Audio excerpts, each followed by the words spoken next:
Hey everyone, this is Ryan Mitchell with theTinyLife.com, and today I wanted to do this quick video on food dehydration. I initially had done an interview with my friend Jennifer, who has been doing this for years. Unfortunately, the connection was really bad, so when I went to actually get the video afterwards, it was so choppy that it basically wasn't usable, unfortunately. So we had a really good conversation about food dehydration and kind of her experience and recommendations and how to get started and all these things like that. But it wasn't on the video, unfortunately. So think what I'm going to have to do here is basically recap our conversation. And these were the questions here on the slides that we'll go through here. The questions that I asked her about, food dehydration. And I did this because I don't know really anything about food dehydrating. It's something that's new to me. I don't have any experience with it. And so I was kind of going to basically an expert to do it. But I learned a lot from her, so I'll kind of share some of her recommendations in this. And I wish I could splice in some of the clips, but unfortunately, it was just so garbled.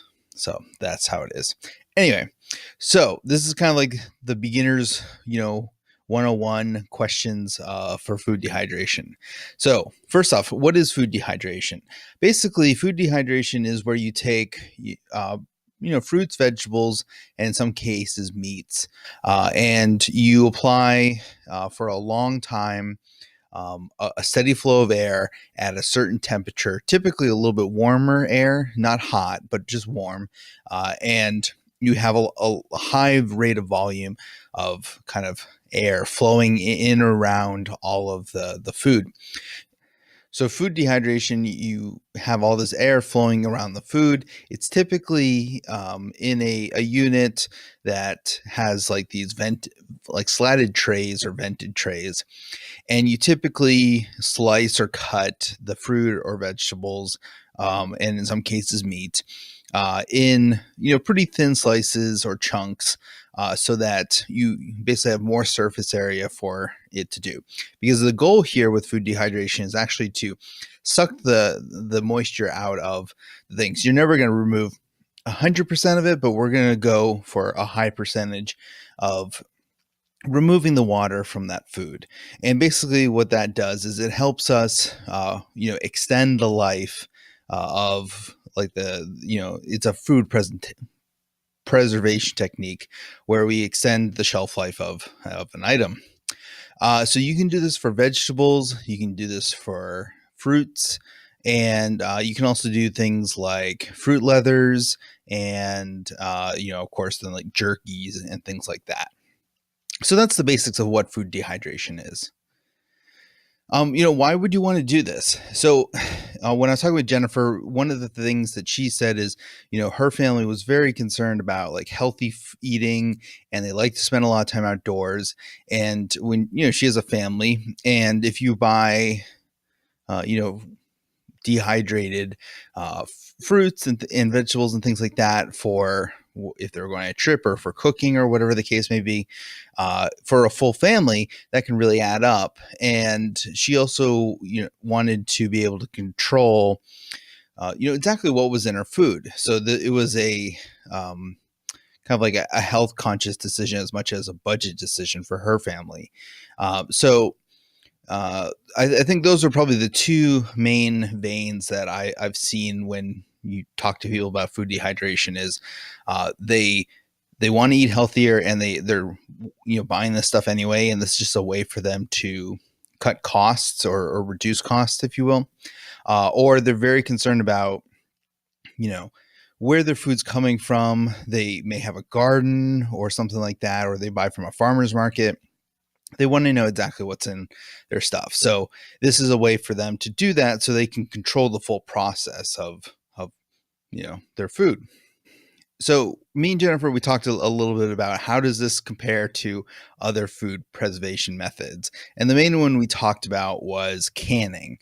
So canning, typically, you have a 1 to 2 year solid shelf life on most things, but it does require some extra equipment It is very specific on certain recipes that you have to use. You have to get the salinity or the pH very it's very exacting basically, and then you have to rise it to a certain temperature, and there's like boiling pots of hot water, and it typically takes a lot of space. And uh, it was it's a larger affair to do canning kind of operations compared to food dehydrator, because the way that you typically do is you have your fruit or vegetable and you slice it up in thins, you lay it out on trays, you stack up the trays, you put the lid on it, and you just turn it on.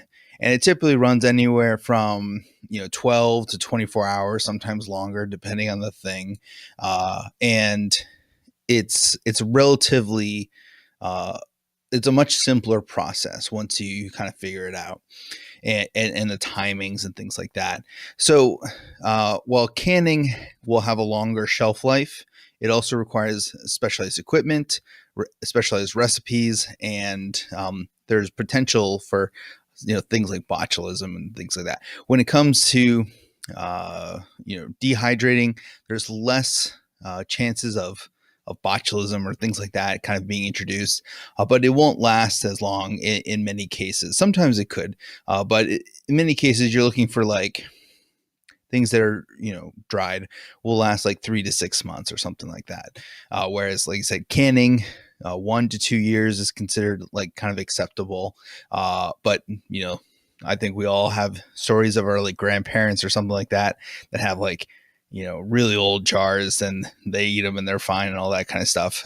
So they're both food preservation techniques, but compared to canning, food dehydration is a little bit easier to start with, a little less equipment, and a little bit less risk if you want to go that way. All right, so equipment. There's only a few things that you need for food dehydrating, and luckily, we already have most of those things. So the main piece of equipment that you're going to need is a food dehydrator. Now you can actually do it without one if you want to do it in your oven. But what Jennifer was telling me is that when she's done that kind before, but she's just never comfortable because you have to leave it. Basically, you set your oven really low for a long time. And not only does that eat up a lot of energy, but she just never was comfortable leaving the house. She didn't want to leave the house while that was going on. So it just didn't really work out for her. So you can do it in the oven. You just need to understand that, it's going to be running for a long time. But most people, the way they do it is they buy a food dehydrator. And we'll talk a little bit about that here in a second. But, you'll need your food dehydrator. You'll need a knife and a cutting board, and then whatever you're going to be drying. Food dehydrators can start at anywhere from like $40 to $50, and they go up to a couple hundred for the the larger ones, things like that. So basic set of equipment. Really, the only investment that most people need to make is the actual purchase of the food dehydrator itself, and that can be had for $50, $60 brand new, and I bet you could find it pretty cheap, $10, $5, maybe at like a Goodwill or something like that, Craigslist, things, those kinds of places. So the process, I kind of alluded to this before, but basically is you have your trays, you slice your produce, and then you lay it out flat so that they're not covering each other. They need to have their own space, because we want to maximize the surface area, and we want to cut them pretty thin, so that because if you cut them too thick, then you have to dry out all that, and sometimes that just takes too long. So we want it pretty thin for whatever we're doing, or chunks depending. The thing that she recommended was like looking online to see what other people are doing, and then a lot of like trial and error and practice. She told me that when she first started, it was a little daunting, and she tried it for a little bit and then ended up putting it on top of her fridge for about a year, and then she came back to it, and worked at it some more, and finally kind of got the knack of it. So uh, yeah, you basically slice it, lay it on the tray, stack your trays, put on your lid, kick it off, and then you come back to it. And typically, it's anywhere from 6 to 12 hours. It can be longer.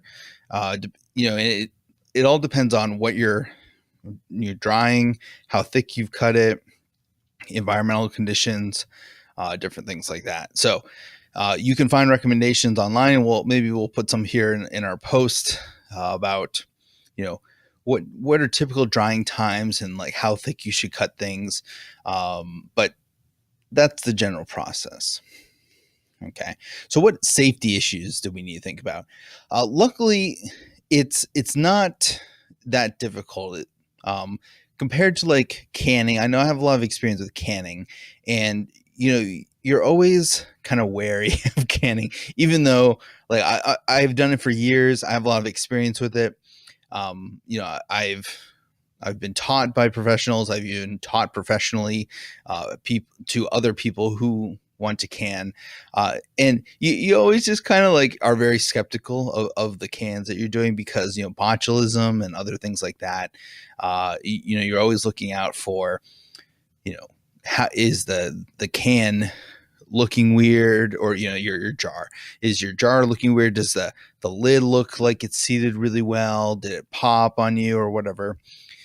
With dehydrating, basically you kind of get a feel for how long each thing is going to last. And from what I understand, Jennifer was telling me that the more kind of moisture that is in a fruit, so like an apricot is a little bit more moist because it's thicker than, let's say, a thin cut of like a zucchini.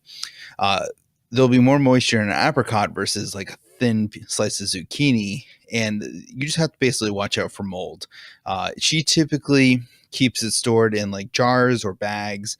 She liked to use the food saver bags where you kind of put it in and suck out all the air. And like she said, once she opened it, she tried to eat it within like a week or two, and then the total life was like 3, maybe 6 months max for the food.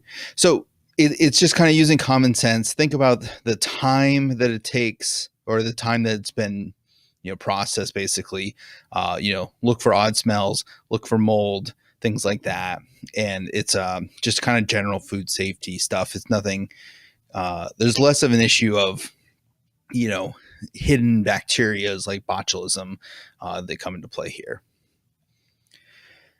So I kind of answered this question. She used those food saver bags, and then she sucked out the air, and that was kind of her go-to method for that. I've also seen people who use mason jars. They don't seal them up, like they don't can them necessarily. They just tighten down the lid to kind of store it, but they typically will eat it within a week or two after that, if they're using that method. The food saver bags are nice because it sucks out all the oxygen, so it kind of gives you a little bit longer runway, if you will. So that's how she recommended doing it, was these food saver bags. And that is it. So I hope that was somewhat helpful. The conversation I had with Jennifer was really good, and I wish you guys could have seen it all, but it just wasn't in the cards. So check out this post that we have here going on, and we'll go into depth on more. Again, this video was mainly just like the top few questions that a beginner would need to know. So thanks for watching. This has been Ryan Mitchell with thetinylife.com. Until next time.